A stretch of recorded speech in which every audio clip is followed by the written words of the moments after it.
What's up guys, and welcome back to another episode of the Alolan DataDex with me, TheOneIntegral. Last episode we covered another Ultra Beast in Buzzwole, and I gave you a choice between two tankier Pokemon for today. We had Wishiwashi and we had Palisand, and Wishiwashi won out by 1 vote, so that's obviously what we're covering today. But for next episode we have a choice of 2, they're not really related at all, we're just cleaning up some of the Alolan Pokemon. We have a choice between Shinotic and Minior, so the Grass Fairy Shinotic or the Rock Flying Minior. Both have pretty interesting qualities, so let me know which you'd like to see covered next episode by commenting down below, Shinotic or Minior. But for now let's jump in and have a look at Wishiwashi. So Wishiwashi is number 746 in the National Pokédex, is a pure water type and is the small fry Pokemon. In its solo form, it is only 8 inches or 0.2 meters long or tall, or whichever you'd like to refer to that as, and weighs only 0.7 pounds or 0.3 kilograms. It's basically a sardine. It's in the Water 2 egg group, and the male-female split is a simple 50-50. Evolution-wise, obviously it doesn't evolve, but of course it does have its school form, which we'll look at in a second. In its solo form, its base stats are pretty damn measly. Highest base stat is health points at 45, speed then at 40, and then attack and defense at 20, special attack and special defense at 25. So very low indeed. Basically, if you're in your solo form, you're getting killed in basically 1 or 2 hits. So very, very weak, but that's obviously not the main part, the main draw of Wishiwashi itself, because that's the ability. We have schooling, which means that when you have a lot of health points, you have a nice powerful school, i.e. you enter your school form, but when your health points drops low, you stop schooling and you become your solo form and you're basically useless.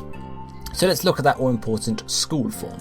Obviously again it stays pure water, there's no change in that, the only change is in sort of the size as well. Obviously 26 foot 11 inches rather, very big, 8.2 meters long, very big fish indeed, and now weighs 173.3 pounds or 78.6 kilograms. So it changes into its school form when it's level 20 plus, so it doesn't really matter for competitive, but in terms of playing the game, level 20 plus and above 25% max health points. So as soon as you drop below that, at the end of the turn, you will unschool and you'll be terrible basically.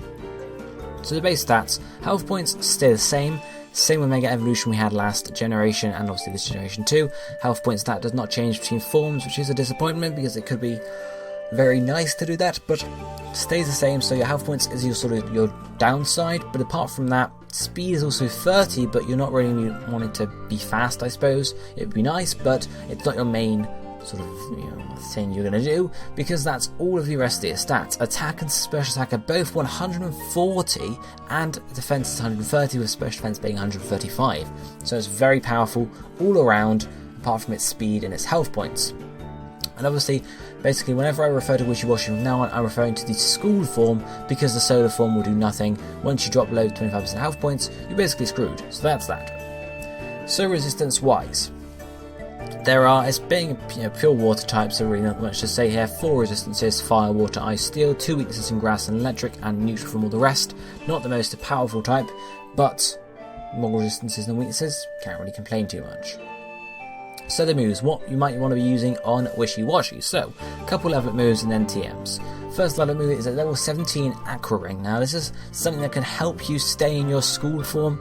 Aqua Ring, once set up, will give you basically a leftovers at the end of every turn, so combine that with a leftovers itself. Double leftovers works pretty well for you.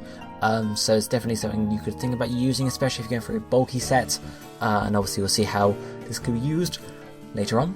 Then we have a level 49 Endeavour. Now this is obviously an attacking move, but doesn't do damage. It brings the opponent down to the same health points as you. So why is this a good move for Wishiwashi? Well, of course, as I mentioned, its health points stat is still low in its school form, which means that it doesn't have that many health points anyway, so Endeavour can be used in some cases quite well. But the main draw is that once you drop to below 25% health points, if you can manage to get another attack in and draw the opponent down to that amount of health points as well, you're putting yourself in a pretty good position, so possible to run it.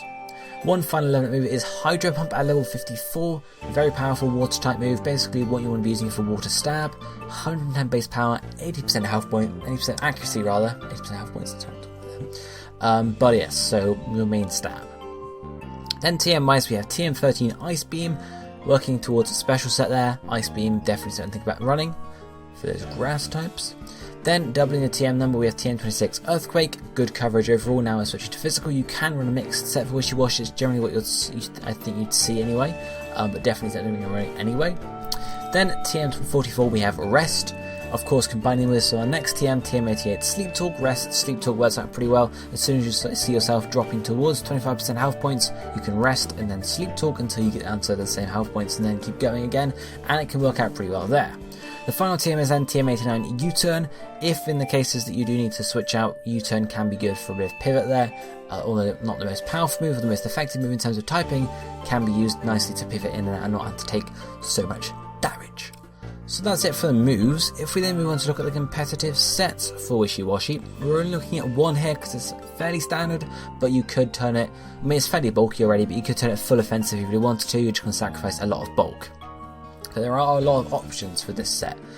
The moves, however, are fairly standard. We have Hydro Pump, Ice Beam, Earthquake, and then U-Turn, Endeavour, or Rest, depending on what you want to run.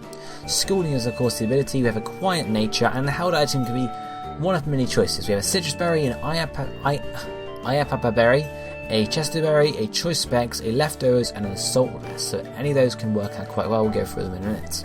EV wise, we have maximum health points and maximum special attack, with the last few in speed. I can't speak. So first up the moves, we have Hydro Pump and Ice Beam, which are our main two attacking moves, thanks to the maximum special attack, but then we have Earthquake to sort of catch up. That's for the electric types, definitely good move anyway, even though we're not putting anything in attack. And then finally we have U-Turn, pivot really there. Endeavour is, those cases where you want to be cheeky, and once you drop below 25% health points, you use Endeavour to bring them down to it too. And then we have Rest as the last option for your health point restoration. Then ability is the same all around, obviously. Quiet Nature is going to increase our special attack even more, but reduce our speed. Now we don't care about our speed, so that's fine. Held item wise though, we have Citrus Berry. Okay, first this is going to allow you to, once you drop low, once your health points drops low, restores you some health points, and obviously it just puts off the losing of the school form. Same sort of thing with the Iapapa Berry. I can't explain that name. Iapapa Berry, because it does pretty much the same thing. You just got to get the right sort of thing going for it. And then Chester Berry is if you're running Rest, because then you get a free rest basically. And then Choice Specs is if you want to go for full power, obviously there. And then Leftovers is for overtime restoration, so longevity overall, rather than just doing lots of damage over and over and over. With the Citrus Berry and the Iapapa Berry or the Chester Berry, it's for longevity. So if you're facing sort of slightly less powerful opponents, then we have an Assault Vest finally. Now, of course, if you're running the Assault Vest, you have to get rid of Rest, because obviously you won't be able to use Rest. So this is sort of the bulky, but you want to do, you'll be doing your damage basically the whole time. So any of those can work. There are a few different, slightly different play styles depending on which one you've got. For example, Choice Specs, you want to go in power, and then probably switch out after a turn or two. Whereas Leftovers, you want to be focusing mainly more going in and battling against tanky Pokemon, because they'll be doing less damage to you, in which case Leftovers will be sufficient to restore your health points in that case. Whereas if you're going up against Mewtwo, probably not going to be enough. EV wise, obviously we're maxing out our health points for the bulk there, because it's fairly low, but just giving us all around good defensive stats, I suppose you could say, good bulk. Maximum special attacks, since that's our main moves, and then speed. Could take out the speed, but it's just there to sort of nullify that Quiet Nature slightly and make you faster than some of the really slow Pokemon. But of course you could take the speed one out, you put attack in there for example, or special defense. Any of those really work. In terms of using the Wishiwashi, it will depend exactly on what held item you're using, but generally you'll go in, you attack, you want to be watching that health points though, and if you've got rest, you'll want to be resting up when you get to low health points. But if you're not, you'll just be doing lots of damage, so Hydro Pumping, Ice Beaming, maybe Earthquaking, just doing the much damage you can before you lose your school form. So that's really all Wishiwashi is good for, I suppose. But that is, yes, really going to be it. You could go for a tankier set and go full health restoration with the Sleep Talk and Sleep Talk and the rest and Leftovers and such, but and Aquaring of course. But it might be a better set, it might be a worse set. This is the general set for Wishiwashi. But this is going to be it for me for today, so I should be seeing you next time. Don't forget to vote for next episode's Pokemon, either Shinotic or Minior. Let me know down below in the comment section which you'd like to see. But for now, this is going to be it for me for today, so I should be seeing you next time. Thank you for watching. Goodbye, my friends.